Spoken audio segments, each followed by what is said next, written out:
Assalamualaikum warahmatullahi wabarakatuh dan salam sejahtera. Macam mana pelajar-pelajar pengurusan perniagaan hari ini, sihat? Alhamdulillah, sihat. Pada hari ini kita akan sambung kuliah kita pada bab 2 pengurusan. 2.1 fungsi pengurusan. A. Definisi pengurusan dan organisasi. Apakah itu definisi pengurusan? Merujuk kepada mengkoordinasi dan mengawasi aktiviti kerja orang lain agar aktiviti mereka dapat disiapkan dengan efektif dan efisien.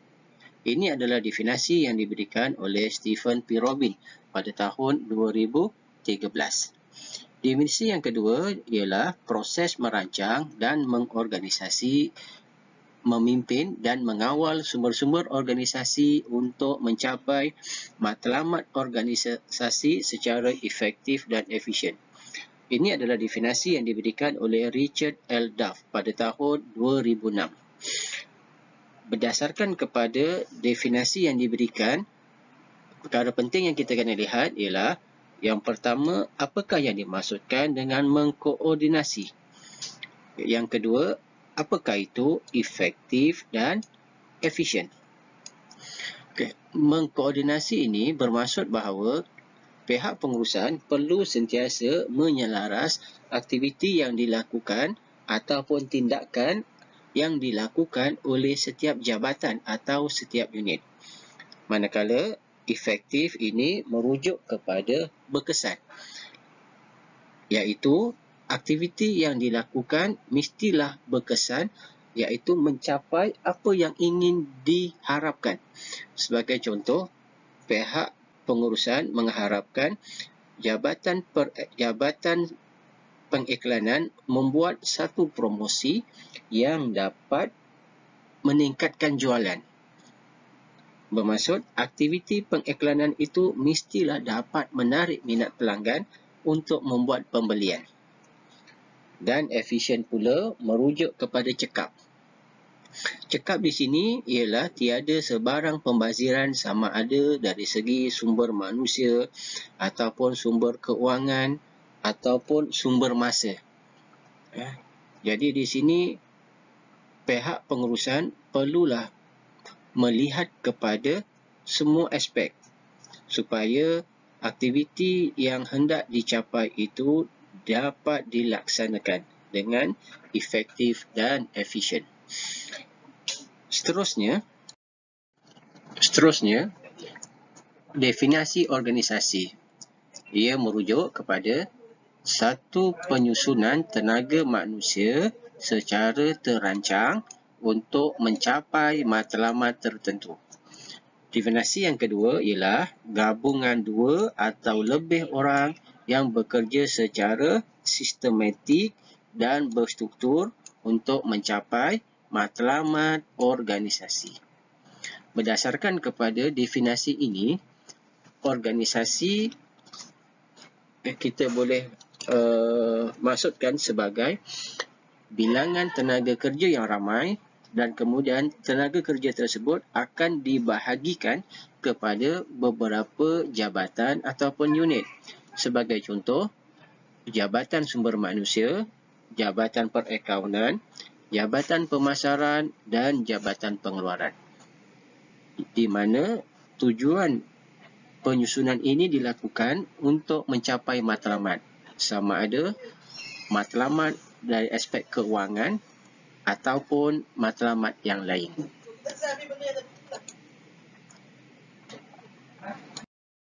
Okay, 2.1.1 fungsi pengurusan. Terdapat 4 fungsi pengurusan, iaitu perancangan, pengorganisasian, kepimpinan dan pengawalan. Dan fungsi ini mestilah secara berurutan, bermula daripada perancangan, kemudian pengorganisasian, kepimpinan dan pengawalan. Seterusnya, kita akan lihat kepada fungsi-fungsi pengurusan. Fungsi pengurusan yang pertama ialah perancangan. Perancangan ini adalah proses di mana pengurus menentukan matlamat yang ingin dicapai, membangunkan strategi dan menentukan tindakan yang paling sesuai serta menyelaraskan semua aktiviti di setiap peringkat organisasi demi mencapai matlamat organisasi. Sebagai contoh, pihak pengurusan mempunyai matlamat untuk meningkatkan keuntungan sebanyak 30%. Setelah itu, pihak pengurusan akan membangunkan strategi. Sebagai contoh, strategi yang digunakan seperti mengeluarkan produk baru, membuat potongan harga ataupun mengurangkan kos pengeluaran. Setelah itu, berdasarkan kepada strategi tersebut, pihak pengurusan akan menentukan apakah tindakan yang paling sesuai. Sebagai contoh, tindakan yang paling sesuai adalah mengeluarkan produk baru.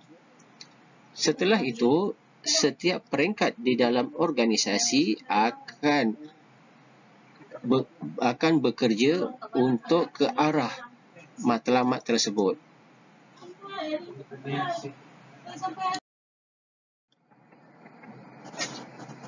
Seterusnya, fungsi pengurusan yang kedua adalah pengorganisasian. Ia adalah proses di mana pengurus menyusun, mengagih dan menstruktur sumber-sumber organisasi untuk melaksanakan tugas yang telah ditetapkan agar dapat mencapai matlamat organisasi. Proses ini dilakukan di mana pengurus akan menentukan apa yang perlu dilaksanakan, bagaimana ia dilaksanakan dan siapa yang akan melaksanakan.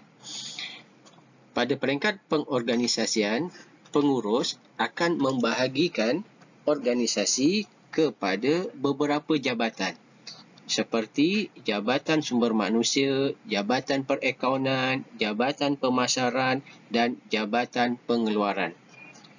Setiap jabatan ini akan ditentukan apakah tugas yang perlu mereka lakukan supaya matlamat organisasi ini dapat tercapai. Seterusnya, fungsi pengurusan yang ketiga adalah kepimpinan. Ia merujuk kepada proses di mana pengurus bekerjasama dengan sumber manusia untuk mencapai matlamat organisasi.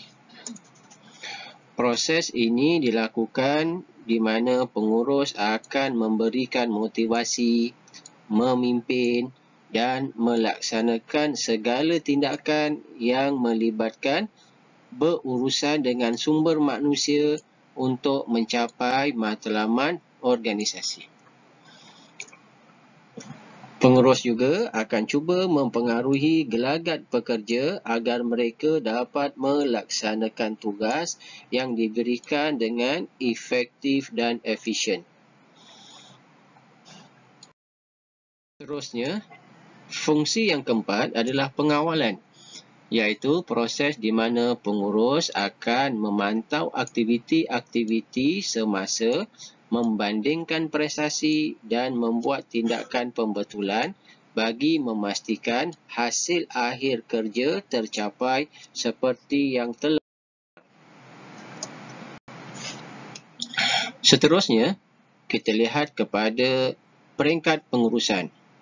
Berdasarkan kepada gambar rajah di sini, terdapat 3 peringkat pengurusan, iaitu pengurusan atasan, pengurusan peringkat pertengahan dan pengurusan peringkat bawahan.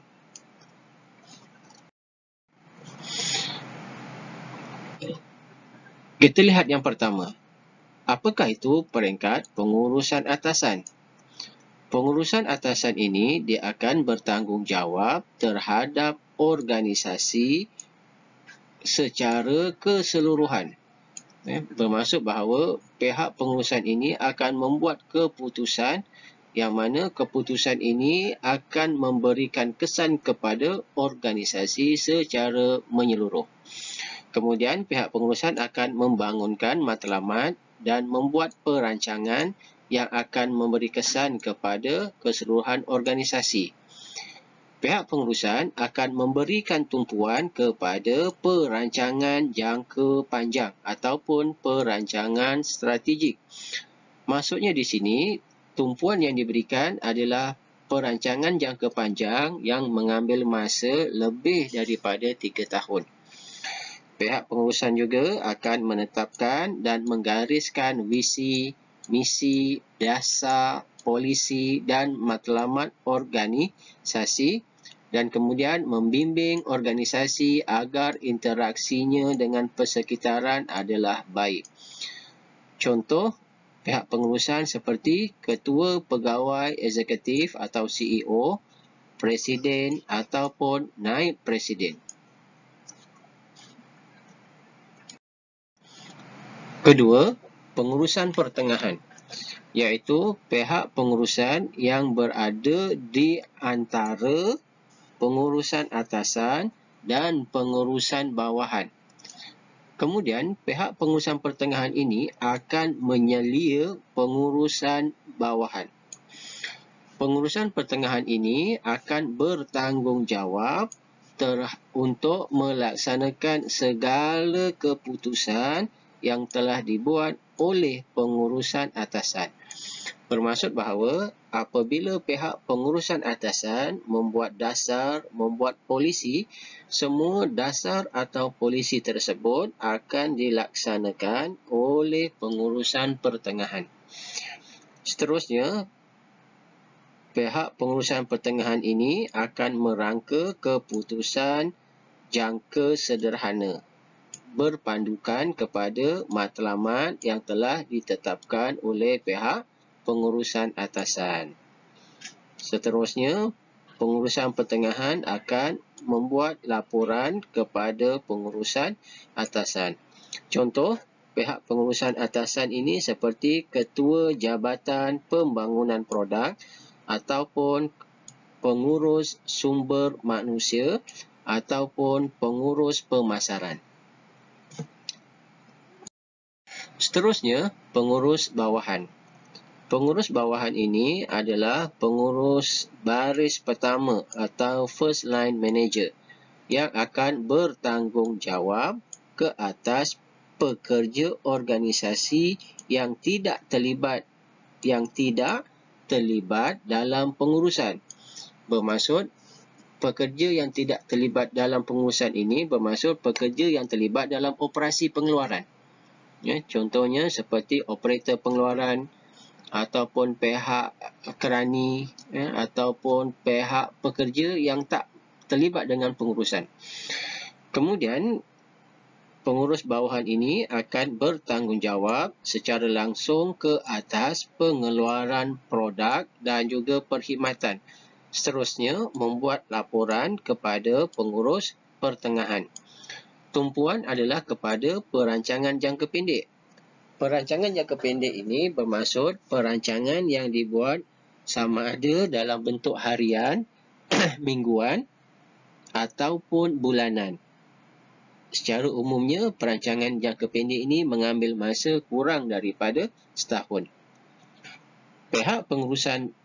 Pihak pengurus bawahan ini akan menekankan kepada tugas penyeliaan ke atas kerja-kerja operasi dan memastikan pekerja bawahan melaksanakan tugas harian agar dapat mencapai matlamat organisasi. Contoh pengurus bawahan seperti penyelia tapak, ketua kerani ataupun penyelia jualan. Okey, pelajar-pelajar, sekian saja untuk kuliah kita pada hari ini. Kita akan sambung lagi pada kuliah yang kedua. Sekian, terima kasih.